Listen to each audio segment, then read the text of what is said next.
कौन तेरी इंशाअल्लाह, कौन तेरी इंशाअल्लाह, कौन तेरी इंशाअल्लाह, कौन तेरी इंशाअल्लाह।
ये रोड दिखा दी, रोड बंद किया हुआ है। चीफ इलेक्शन कमीशन जिंदाबाद, चीफ इलेक्शन कमीशन जिंदाबाद, अरे मार भाई आजा जिंदाबाद।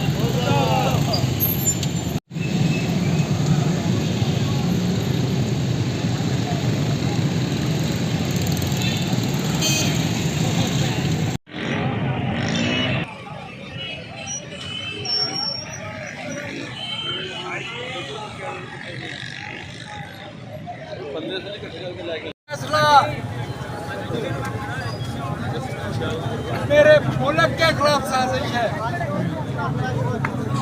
एक पॉपुलर लीडर, कौम के दिलों की धड़कन इमरान खान, सब माइनस हो गए। इंशाल्लाह इमरान खान प्लस होगा।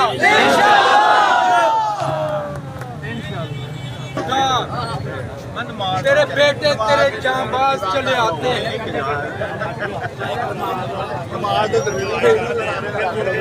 इमरान खान के खिलाफ इलेक्शन कमीशन का बुजुर्गों से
आज कमालिया कलमा चौक में आवाम का शदीद एहतजाज हो रहा है, जो आज एक मतनाज़ नामनासिब और कानून से हटकर फ़ैसला किया गया है। इस्लामाबाद में जनाब इमरान खान को, जो अभी 6 हल्के उन्होंने जीते हैं, 16 अक्टूबर को उनसे भी नाअहल और पुरानी सीट से भी नाअहल, और एक बिल्कुल बेकार किस्म के केस पर इस पर हम शदीद एहतजाज करते हैं। ये सब कुछ एक साजिश के तहत मुल्क से मकबूल क़यादत को हटाने की एक स्कीम है, जिसको हम रद्द करते हैं। और अवाम आज पाकिस्तान तहरीक इंसाफ और इमरान खान के साथ खड़ी है। इन छोटे छोटे फ़ैसलों से उनका कद नीचा नहीं किया जा सकता। ये हमारा मुतालबा है कि मुल्क में महंगाई ख़त्म की जाए। इम्पोर्टेड हुकूमत अपने असल मसाइल की तरफ तवज्जो नहीं दे सकी, और महंगाई, बेरोज़गारी, लोड शेडिंग, बिजली के बिल ज़्यादा, पेट्रोल महंगा, आटा चीनी घी अवाम की दस्तरस से बाहर। इसकी वजह से अवाम में शदीद बेचैनी पाई जाती है। नौजवान तबका सख्त गुस्से में है, और इस तरीके से इन्होंने जल्दी पर जो तेल फेंका है, इसका खमियाजा इम्पोर्टेड हुकूमत को भुगतना पड़ेगा। हम इस बात का ऐलान करते हैं कि जब इमरान खान कॉल देंगे हम इस्लामाबाद की तरफ जाएंगे, और हम मांग करते हैं फौरी आम इंतखाबात का ऐलान किया जाए, ताकि कौम ने जिसने भी फ़ैसला किया है 17 जुलाई को और 16 अक्टूबर को 75% नशिस्तें उन्होंने पाकिस्तान तहरीक इंसाफ को देकर साबित किया है कि अवाम में सबसे बड़ी और मकबूल पार्टी पाकिस्तान तहरीक इंसाफ और सबसे मकबूल रहनुमा इमरान खान है। इस मौका पर मैं इस बात का ऐलान करता हूँ, ज़िला टोबा टेक सिंह की 4 तहसीलों में कमालिया, पीरमल, गोजरा, टोबा टेक सिंह और जाना में आज शदीद एहतजाज हो रहा है और ट्रैफिक ब्लॉक की हुई है।